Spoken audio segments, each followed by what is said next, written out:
صلوا على الحبيب صلى الله على محمد. Niyatul mu'mini khairun min amalih. The intention of a mu'min, true believer, is better than his action.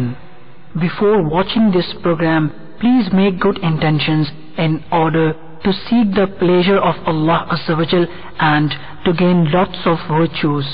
For the sake of gaining the pleasure of Allah Azza wa Jal, I will seek ilm deen. After acquiring knowledge from this program, I will convey it to others as an invitation towards righteousness. I will note down the important points. I will watch this program from beginning to end. Insha'Allah Azza wa Jal.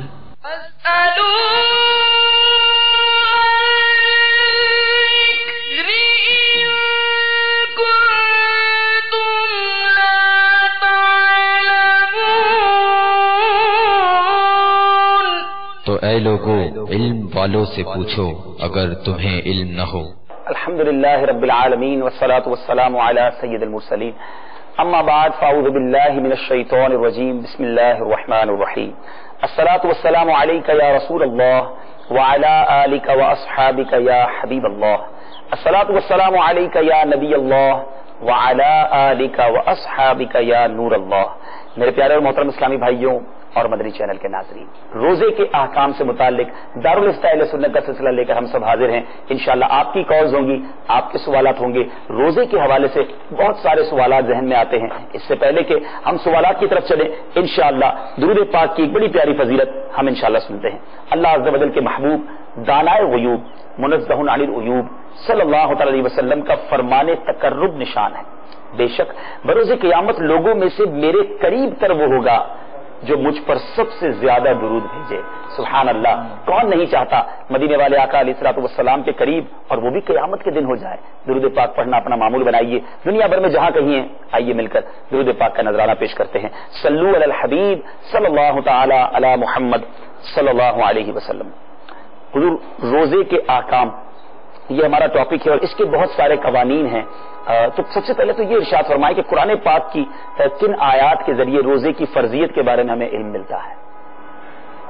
الحمدللہ رب العالمین والصلاة والسلام علی سید الانبیاء والمرسلین. اللہ تبارک و تعالی نے روزوں کی فرضیت کا بیان سورہ بقرہ شریف کی آیت نمبر 183 میں فرمایا. ماشاءاللہ. اللہ تبارک و تعالی کا فرمان علی شان ہے. اعوذ باللہ من الشیطان الرجیم بسم اللہ الرحمن الرحیم. یا ایہا الذین آمنوا کتب علیکم الصیام کما کتب علی الذین من قبلکم لعلکم تتقون. یعنی اے ایمان والو، تم پر روزہ فرض کیا گیا جیسا ان پر فرض ہوا تھا جو تم سے پہلے ہوئے، تاکہ تم گناہوں سے بچو. اس کے بعد اللہ تبارک و تعالی ارشاد فرماتا ہے ایاما معدودات فمن كان منكم مريضا او على سفر فعدة من ايام اخر وعلى الذين يطيقونه فدية طعام مسكين فمن تطوع خيرا فهو خير له وأن تصوموا خير لكم إن كنتم تعلمون. یعنی چند دنوں کا، پھر تم میں جو کوئی بیمار ہو یا سفر میں ہو وہ اور دنوں میں گنتی پوری کر لے، اور جو طاقت نہیں رکھتے وہ فدیہ دیں، ایک مسکین کا کھانا. پھر جو زیادہ بھلائی کرے تو یہ اس کے لیے بہتر ہے، اور روزہ رکھنا تمہارے لیے بہتر ہے اگر تم جانتے ہو. تو اس آیت کریمہ میں اللہ تبارک و تعالی نے روزے رکھنے کی فرضیت کا بیان فرمایا، پھر روزوں کی گنتی کا بیان فرمایا ایام معدودات، کہ یہ گنتی کے دن ہیں، چند دنوں کے لیے یہ روزے فرض کیے گئے اور یہ مہینہ ماہ رمضان المبارک کا روزوں کے لیے انتخاب کیا گیا۔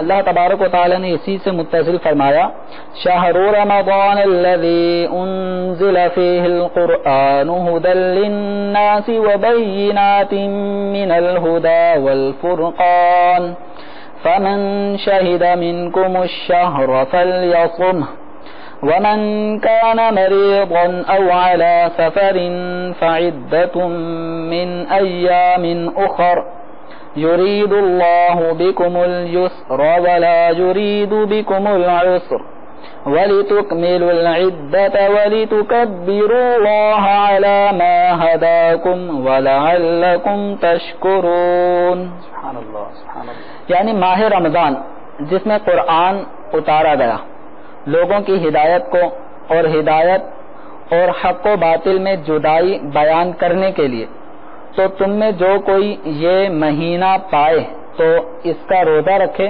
اور جو بیمار یا سفر میں ہو وہ دوسرے دنوں میں گنتی پوری کر لے۔ اللہ عز و جل تمہارے لیے آسانی کا ارادہ کرتا ہے، سختی کا ارادہ نہیں فرماتا، اور تمہیں چاہیے کہ گنتی پوری کرو اور اللہ عز و جل کی بڑائی بولو کہ اس نے تمہیں ہدایت کی، اور اس امید پر کہ تم اس کے شکر گزار ہو جاؤ۔ سبحان اللہ سبحان اللہ، ماشاءاللہ۔ اس میں فلیکسیبلٹی بھی ہمیں پتہ چل رہی ہے کہ جب بیماری ہو، جب سفر ہو، تو اس وقت کیا کرنا چاہیے۔ اور یہاں ان اسلامی بھائیوں کے لیے بھی درس ہے۔ بعض اوقات لوگ بات کرتے ہیں کہ جناب بڑی سختی ہے، ایسا نہیں، آپ دیکھیں کتنے آپشنز دیے گئے کہ کس طرح گنتی پوری کی جائے گی، بیماری اور سفر کے احکام کیا ہوں گے۔ مزید انشاءاللہ کوسچنز کے ذریعے بھی کلیئر ہوگا۔ الحمدللہ قرآن پاک کی آیات ہم نے سنی، سبحان اللہ، ماہ رمضان کا تذکرہ کتنے پیارے انداز میں قرآن مجید فرقان حمید میں ہے۔ حضور روزے کی بات چل رہی ہے، بہت سارے سوالات ذہن میں آتے ہیں۔ یہ ارشاد فرمائیے کہ روزہ افطار کا وقت تو سب کو پتہ ہے، وہ بس اذان مغرب ہوتی ہے تو افطار لوگ کر لیتے ہیں، اور اذان فجر ہوتی ہے تو روزہ بند کر لیتے ہیں۔ تو کیا یہی طریقہ درست ہے کہ جب اذان فجر ہو تو روزہ بند کیا جائے اور اذان مغرب ہو تو روزہ افطار کیا جائے؟ کیا فرماتے ہیں؟ اس میں روزے کے سحری کا اختتام کرنا یعنی اب روزہ اسٹارٹ کر دینا، اس کے لیے اذان فجر کا وقت مقرر نہیں ہے، ٹھیک ہے، بلکہ ہمیں اللہ تبارک و تعالی نے صبح صادق نمودار ہونے پر سحری کھانے سے رکنے کا حکم دیا، ٹھیک ہے، اور ہم نے یہ روزہ پورا کرنا ہے رات تک۔ رات کہتے ہیں سورج کے غروب ہونے کو، تو صبح صادق ہوتے ہی کھانا پینا چھوڑ دینا ہے، اور جب غروب آفتاب ہو تو اس وقت افطار کیا جائے گا۔ روزہ رکھنے یعنی سحری موقوف کرنے کا یا روزے کا افطار کرنے کا اذان سے تعلق نہیں ہے۔ آپ نے اذان کے اندر الفاظ سنے ہوں گے، حی علی الصلاۃ، صحیح، کیا مطلب ہے اس کا؟ آؤ نماز کی طرف۔ ٹھیک ہے، اذان کے اندر کوئی کلمہ ایسا نہیں ہے کہ جس کے اندر یہ بیان کیا گیا ہو کہ اب کھانا پینا روک دو۔ ٹھیک ہے، یہ نماز کے لیے دعوت ہے، نماز کے لیے ایک پکار ہے، تو اس کا تعلق نماز سے ہے، روزے سے اس کا تعلق نہیں ہے۔ اور عام تو اب اس کے لیے صبح صادق جب ہو جائے تب کھانا پینا ہمیں موقوف کر دینا چاہیے۔ اس کے لیے اپنے علاقوں کے نقشہ اوقات دعوت اسلامی کی ویب سائٹ سے حاصل کیے جا سکتے ہیں کہ جہاں پر صبح صادق کب ہو رہی ہے، یعنی ہم نے کھانا پینا کس ٹائم چھوڑنا ہے، اور غروب آفتاب کب ہو رہا ہے، یعنی اب ہم نے روزہ کب افطار کرنا ہے، روزہ کب کھولنا ہے۔ تو اس کا تعلق وقت سے ہے، اس کا تعلق اذان سے نہیں ہے۔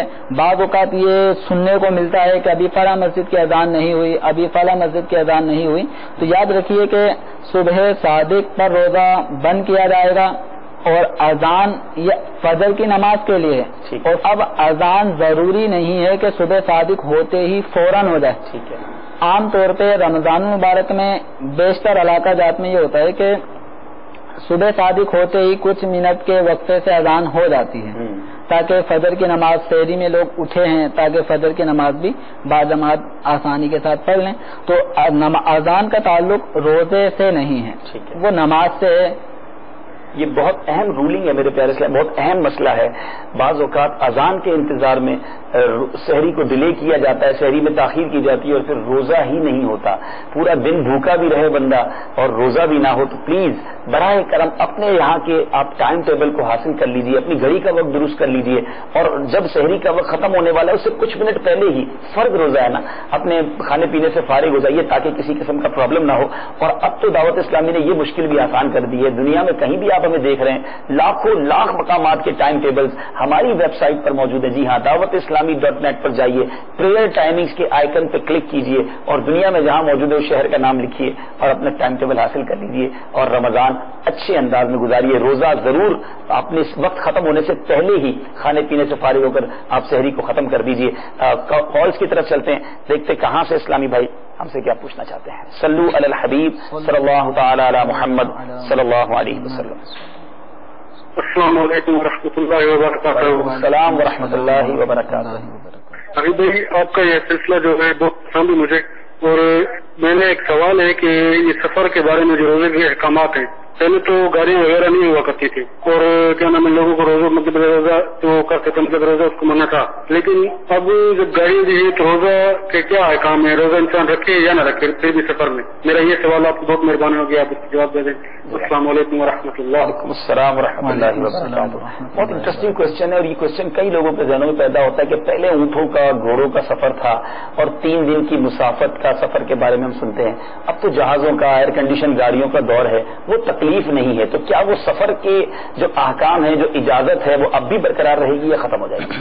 سفر کو حدیث مبارکہ میں بتایا گیا کہ عذاب کا ٹکڑا ہے، یعنی اس کے اندر مشقت آتی ہے، تکالیف آتی ہیں، تو اب بائی چانس اگر تکالیف نہ بھی آئیں تب بھی اللہ تبارک و تعالیٰ کی طرف سے یہ رخصت ہے، تو اس لیے مسافر کو یہ اجازت ہے کہ وہ روزہ رکھنا چاہے تو رکھے، نہ رکھنا چاہے تو نہ رکھے، لیکن پھر بھی اللہ تبارک و تعالیٰ نے اسی آیت کریمہ میں جس کو تلاوت بھی کیا گیا اس میں فرمایا وَأَن تَصُومُوا خَيْرٌ لَكُمْ إِن كُنتُمْ تَعْلَمُونَ، کہ رخصت بھی ہے لیکن ماہ رمضان مبارک کے پرکیف لمحات کی کیا ہی بات ہے، انہی میں ماہ رمضان کے اگر کوئی روزہ رکھ سکتا ہے تو ایسا مسافر کی اگر کسی کو سخت دشواری نہ آئے تو اس کے لیے بہتر یہی ہے کہ ماہ رمضان مبارک میں ہی روزے رکھ لے، لیکن اگر روزہ نہیں رکھتا تو اس کو رخصت ہے، اجازت ہے، گناہ نہیں ہوگا۔ بڑی پیاری آپ نے وضاحت فرما دی کہ رکھ سکتا ہے تو رکھنا چاہیے اور یہ بہتر بھی ہے۔ وَأَن تَصُومُوا خَيْرٌ لَكُمْ، ماشاء اللہ۔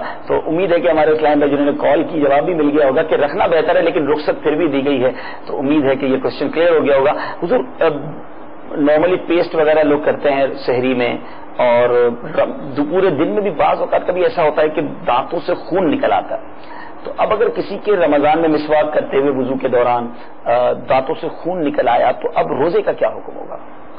عام طور پہ روزے کے حوالے سے اس میں تشویش بہت زیادہ ہو جاتی ہے کہ روزہ رکھا خون آ گیا تو اس سے روزہ ٹوٹا یا نہیں ٹوٹا، تو یاد رکھیے جسم انسانی سے نکلنے والے خون سے جی وضو تو ٹوٹ جاتا ہے، اگر وہ بہنے کی مقدار میں خون نکل آیا وضو تو ٹوٹ جائے گا، لیکن منہ سے یا جسم کے کسی بھی حصے سے خون نکلا اس سے روزہ نہیں ٹوٹتا۔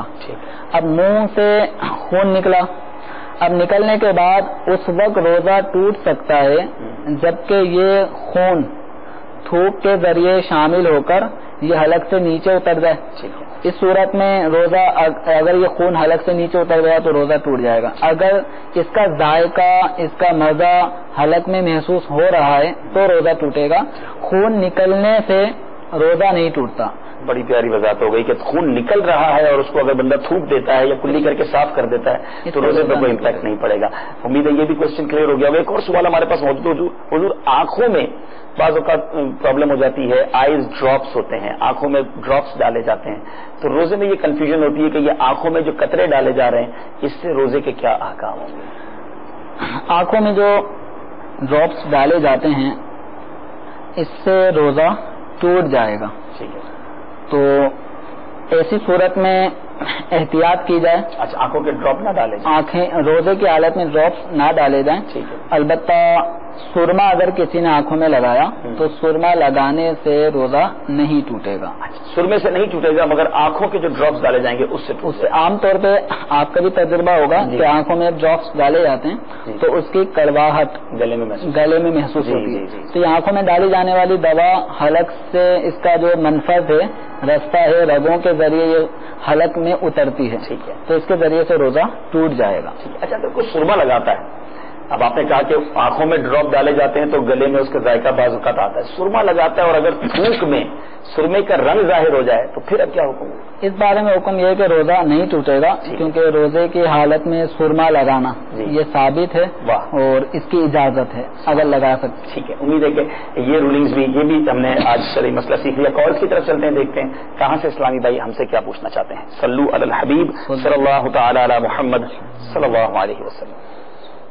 السلام علیکم ورحمۃ اللہ وبرکاتہ. وعلیکم السلام ورحمۃ اللہ وبرکاتہ. محمد آصف جلیل اتاری گجران سے بات کر رہا ہوں. حضور یہ ارشاد فرما دیں کہ اگر روزہ جب ہو بندہ وضو کے درمیان جب ناک میں پانی چڑھاتا ہے وضو کرتے ہوئے، اگر وہ پانی احتیاطی نہ کی جائے مثلاً اندر چلا جائے، کیا اس سے روزہ ٹوٹ جائے گا یا نہیں؟ یہ ارشاد فرما دیں. السلام علیکم ورحمۃ اللہ وبرکاتہ. وعلیکم السلام ورحمۃ اللہ وبرکاتہ. السلام علیکم ورحمۃ اللہ وبرکاتہ. وعلیکم السلام ورحمۃ اللہ وبرکاتہ. میرا نام محمد اکرم اتاری ہے، حویلی لکھا سے عرض کر رہا ہوں. حضور میں یہ پوچھنا چاہتا ہوں کہ بعض حفاظ جو داڑھی مڑوا دیتے ہیں اور جب رمضان شریف قریب آتا ہے تو وہ داڑھی رکھتے ہیں اور تراویحیں سناتے ہیں، ہر سال ایسا ہوتا ہے، تو کیا ایسے حفاظ جو ہیں ان کے پیچھے نماز پڑھنا جائز ہے یا نہیں؟ اس کے بارے میں کچھ جواب عطا فرما دیجیے. السلام علیکم ورحمۃ اللہ وبرکاتہ. وعلیکم السلام ورحمۃ اللہ وبرکاتہ. میں صابر رضا اتاری طلحہ شہر سے عرض کر رہا ہوں.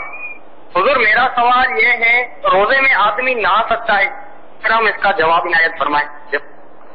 جی ضرور ضرور بتائیں گے انشاءاللہ. بہت شکریہ آپ سب کا، آپ نے کال کی. مرحبا کہتے ہیں آصف جلیل بھائی گجر خان سے. ناک میں پانی چڑھاتے وقت کیا احتیاط کرنی چاہیے؟ کچھ پوچھنا چاہ رہے تھے، اور کیا بے احتیاطی کریں گے تو روزے پہ کوئی اثر ہوگا؟ وضو کے دوران مبالغہ کرنا کلی میں یہ مکروہ ہے روزے کی حالت میں. اسی طرح ناک میں پانی چڑھانا.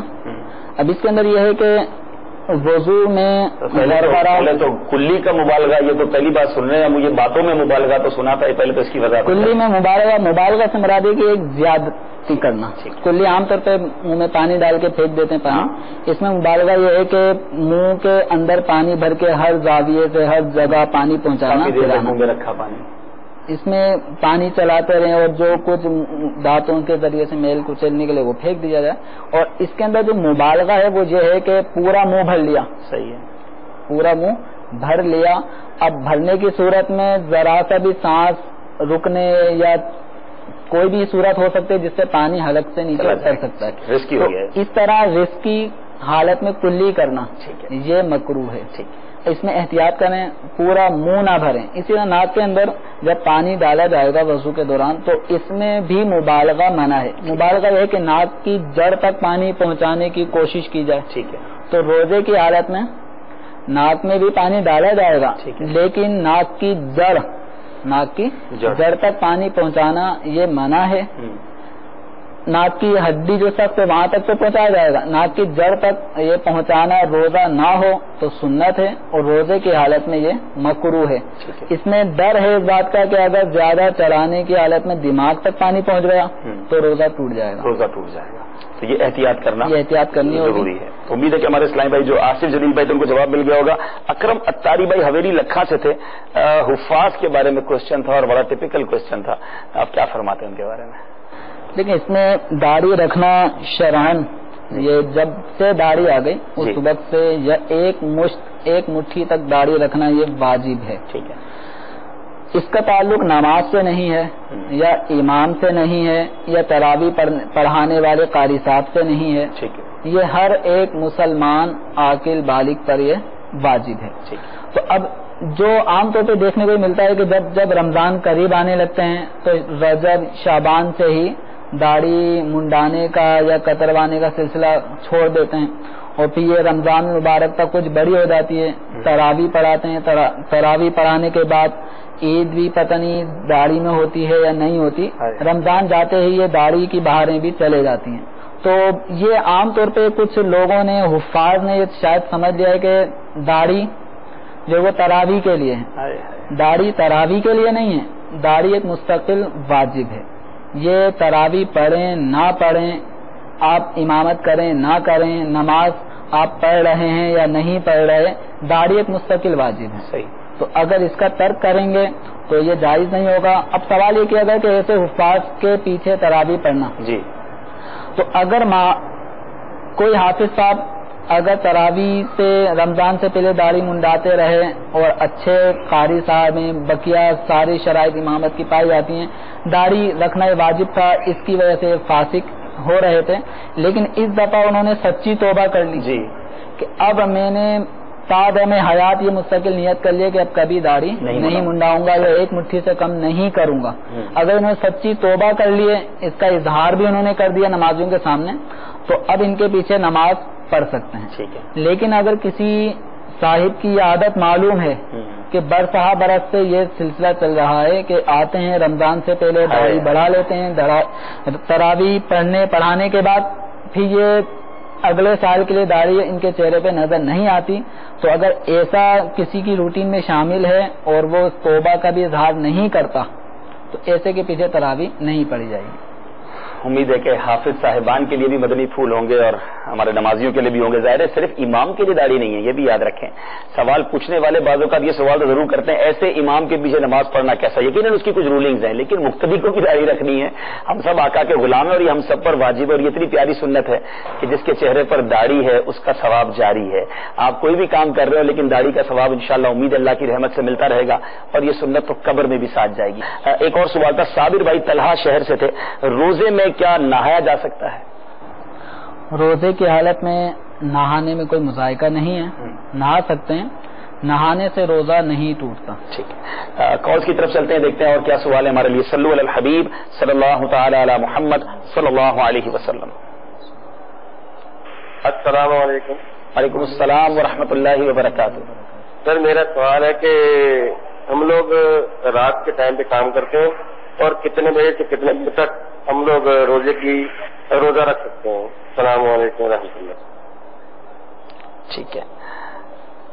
السلام علیکم ورحمۃ اللہ. وعلیکم السلام ورحمۃ اللہ وبرکاتہ. میں عثمان اطاری اطلاع ہوں مرکز لاہور سے. ایک مسئلہ یہ پوچھنا ہے کہ روزے میں استنجے کے حوالے سے مسئلہ جو لکھا ہے اس کی وضاحت آپ فرما دیں، بہت مہربانی ہوگی کہ روزہ دار استنجا کس طرح سے کرے. اور دوسری بات یہ ہے کہ ابھی سلسلہ جو چلا ہے اس میں ایسی ابہام پیدا ہو رہا ہے جیسے وہ فرمایا جا رہا ہے کہ مسافر کو روزہ نہ رکھنے کی اجازت ہے، مسافر چاہے تو روزہ رکھے چاہے تو نہ رکھے. تو اس کی وضاحت نہیں ہو رہی کہ وہ مسافر کو روزہ رمضان میں رکھنے کی اجازت جو نہ ہے مطلب ہے وہ کس طرح سے ہے کہ اس کو بعد میں تو رکھنے ہیں نا، اس کی وضاحت نہیں ہو رہی جس سے امام پیدا ہو رہا ہے جیسے مسافر کو روزہ معاف. جزاک اللہ خیرہ. بہت شکریہ، انشاءاللہ ضرور وضاحت کریں گے. رات کا کام کرتے ہیں، غالباً یہ پوچھنا چاہ رہے ہوں گے کہ کتنے بجے ہم روزہ بند کر سکتے ہیں؟ رات بھر کام کر رہے ہیں تو کیا پہلے بھی روزہ بند کر سکتے ہیں، یعنی سحری اپنی پہلے نپٹا سکتے ہیں؟ کیا فرماتے ہیں اسلام بھائی کے لیے؟ اس میں یہ کہ صبح صادق سے پہلے تک یہ اگر کام کر رہے ہیں اور کھانا پینا سحری کے لیے روزے کے پر قوت حاصل کرنے کے لیے اگر کھاتے ہیں تو صبح صادق سے پہلے تک ان کو سحری موقوف کر دینی ہے. ٹھیک ہے. تو اپنے ٹائم ٹیبل کا خیال رکھیں. یہ ضرور دیکھنا ہوگا کہ صبح صادق سے پہلے اپنے کھانا پینا بند کرنا، چاہے وہ اگر کچھ دیر اور پہلے ہو جائے تو اس میں کوئی حرج نہیں ہے. عثمان بھائی مرکز روڈی لاہور سے، استنجا کرنے کی کوئی احتیاط ہے کیا روزہ دار کے لیے؟ اس کے اندر یہ ہے کہ مبالغہ کرنے سے منع کیا گیا ہے، اور احتیاط یہ ہے کہ روزے کی حالت میں سانس زیادہ نہ لے. ٹھیک ہے.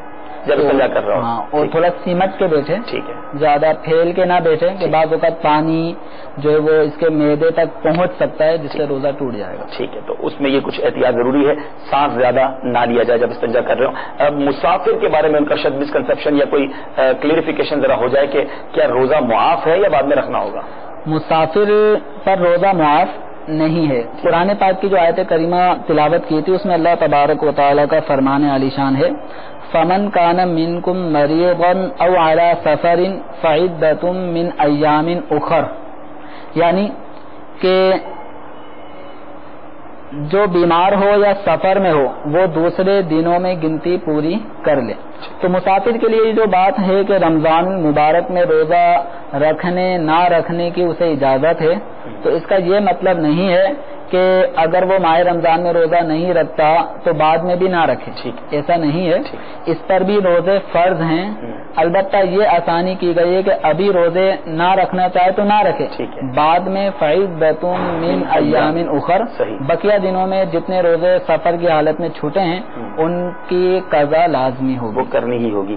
بالکل اسی طرح حضور اسلامی بہنوں کے مخصوص ایام ہوتے ہیں, تو اگر ایسے دن آ گئے تو ان دنوں میں تو ظاہر ہے وہ روزہ نہیں رکھیں گی, لیکن بعد میں وہ رکھنے ہوں گے. ان کے لیے بھی یہی حکم ہے کہ چونکہ ایام مخصوصہ میں ان پر روزہ رکھنا حرام ہے. ٹھیک ہے, وہ جتنے دن اس میں صرف ہوں گے اتنے دن ماہ رمضان کے ان روزوں کی قضا بقیہ دنوں میں کرنی ہوگی. اچھا, اب یہ ارشاد فرمائیں کہ نماز مخصوص ایام میں جب آتی ہے تو وہ لوٹانا نہیں ہوتا, روزہ آئے گا تو وہ لوٹایا جائے گا. روزہ چونکہ سال میں ایک دفعہ ہے, ٹھیک ہے, اور مہینے کے 30 دن یا 29 دن ہوتے ہیں. ٹھیک ہے, اور عورتوں کو ان کی بعد میں قضا. ٹھیک ہے, بقیہ 11 مہینے ہیں. ٹھیک ہے, اگر وہ 8 دن بھی 10 دن بھی اگر کسی عورت کو اس میں صرف ہوئے تو ہر مہینے میں اگر ایک دن بھی روزہ رکھے تو پورا ہو سکتا ہے. لیکن رمضان کے علاوہ روزے کے علاوہ جو نماز ہے تو چونکہ ایک دن میں 5 نمازیں ہیں, پھر وتر بھی ہے, تو یوں 6 نمازیں اس کو ایک دن میں پڑھنی پڑیں گی. اب اس کے لیے 8 دن اگر اس طرح سلسلہ رہے گا تو لوٹانا یہ دشوار ہوگا. اس کی آسانی رکھی گئی کہ نماز معاف ہے, اس پہ روزہ معاف نہیں. اچھا حضور, اس میں ایک آخری ہمارے اس سلسلے کو ہم کنکلوڈ کرتے ہیں. آپ نے مخصوص ایام کے وقت عورت کو بتایا کہ روزے نہیں رکھنے. مسافر اگر مشکل میں ہے, چاہتا ہے کہ روزے نہ رکھوں تو وہ نہ رکھے, بعد میں رکھنے ہوں گے. لیکن اس پیریڈ میں یعنی وہ روزے نہیں رکھ رہا, یا ایک ایسی عورت ہے جس پر روزے نہیں ہیں, وہ اپنا دن کیسے گزارے گا یا گزارے گی؟ یعنی وہ روزہ داروں کے سامنے کھانا کھائیں گے یا اپنے ان دنوں کو کسی طریقے سے سیکیور کریں گے, کیا انداز ہوگا؟ شریعت مطہرہ نے جن کو روزہ ماہ رمضان مبارک میں فی الحال نہ رکھنے کی اجازت دی ہے, ان میں مریض ہے, مسافر ہے, ان کو اجازت دی گئی ہے کہ وہ نہ رکھیں, نہ رکھنا چاہیں تو. جبکہ ایام مخصوصہ میں جو عورت ہے اس کے اوپر روزہ رکھنا حرام ہے. تو ان تینوں قسم کے افراد, اسی طرح ولادت کے بعد جو عورت کا ایک پیریڈ ہوتا ہے, تو یہ 4 قسم کے افراد ہو گئے. ان 2 عورتوں کو اجازت ہے, ان کو روزہ رکھنا حرام, ان کو روزہ دار کی طرح رہنا بھی حرام, کیونکہ جب روزہ حرام ہے ان کے لیے تو حرام سے مشابہت اختیار کرنا بھی حرام ہے. حاشیۃ الطحطاوی میں اس پہ کافی جزم کے ساتھ فرمایا گیا ہے کہ ان کو روزہ دار کی طرح رہنا جائز نہیں ہے. جبکہ مسافر اور مریض ان کو تو شریعت نے رخصت دی ہے کہ روزہ نہ رکھنا چاہیں, اس کا مطلب یہی تھا کھا لیں پی لیں. تو ان کو بھی ماہ رمضان کے یہ جو دورانیہ ہے روزے کا, یہ کھا پی کر گزار سکتے ہیں. ان کو مثل روزہ دار رہنا ضروری نہیں. لیکن بہتر یہ ہے کہ چھپ کر کھائیں, سب کے سامنے نہ کھائیں. خصوصاً جو ایام مخصوصہ میں جو عورت ہو اس کے لیے احتیاط زیادہ ہے کہ اس کا یہ عذر ویسے ہی چھپا ہوا ہوتا ہے, تو کھا پی کر اپنا یہ عذر سب کے سامنے ظاہر نہ کرے. میرے پیارے محترم اسلامی بھائیوں اور مدنی چینل کے ناظرین, سلسلے کا وقت اختتام کی طرف پہنچ گیا, بہت جلدی وقت ختم ہو گیا, لیکن سوالات آپ کے باقی ہیں. اور میں آپ سب کو آخر میں ایک دعوت دینا چاہوں گا, ایک بڑا ہی پیارا موقع ماہ رمضان عبادت میں گزارنے کا, وہ 30 دن اعتکاف ہے. یہ دعوت اسلامی کا خاصہ ہے کہ دنیا بھر میں 30 دن کے اعتکاف کی بہاریں, اور فیضان مدینہ عالمی مدنی مرکز میں امید ہے ہزاروں اسلامی بھائی اس 30 دن کے اعتکاف کے لیے نہ صرف پاکستان بلکہ دنیا کے کئی ملکوں سے آنا شروع ہو چکے ہیں. تو آپ سب کو میں دعوت دوں گا, آپ بھی ہمت کیجیے, 30 دن اعتکاف کیجیے, پورا مہینہ عبادت میں گزاریے. اور یہ 30 دن اعتکاف ہماری زندگی کا ٹرننگ پوائنٹ ثابت ہو سکتا ہے. بہاریں بہت ساری ہیں کہ جنہوں نے اعتکاف کیا اور ان کی زندگی تبدیل ہو گئی, گناہوں کی عادتیں چھوٹ گئیں, نمازوں کی عادت بن گئی, اور ساری زندگی اب نیکیاں کر رہے ہیں. آپ بھی چاہتے ہیں تو آئیے 30 دن کے اعتکاف کے لیے دعوت اسلامی کے دروازے آپ کے لیے کھلے ہیں. قریبی ذمہ داروں سے رابطہ کیجیے, اپنے علاقے, اپنے شہر, اپنے ملک کے, اور آئیے 30 دن اعتکاف کی بہاریں لوٹیے. اللہ تعالیٰ سے دعا ہے مالک کریم ہم سب کو ماہ رمضان کی برکت عطا فرمائے اور شرعی احکام کے مطابق روزہ رکھنے کی توفیق عطا فرمائے. آمین بجاہ النبی الامین صلی اللہ تعالی علیہ وسلم.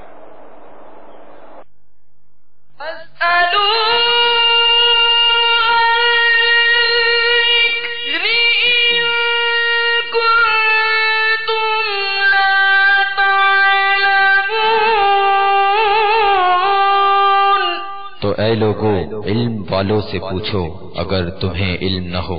صلوا علی الحبیب صلی اللہ علی محمد. Please send us your views and ideas regarding the program which you have just viewed to the following email address: feedback@madanichannel.tv, or text to the following numbers 030126127176 and 0312492139. صلوا علی الحبیب صلی اللہ علی محمد صلی اللہ علیہ وسلم.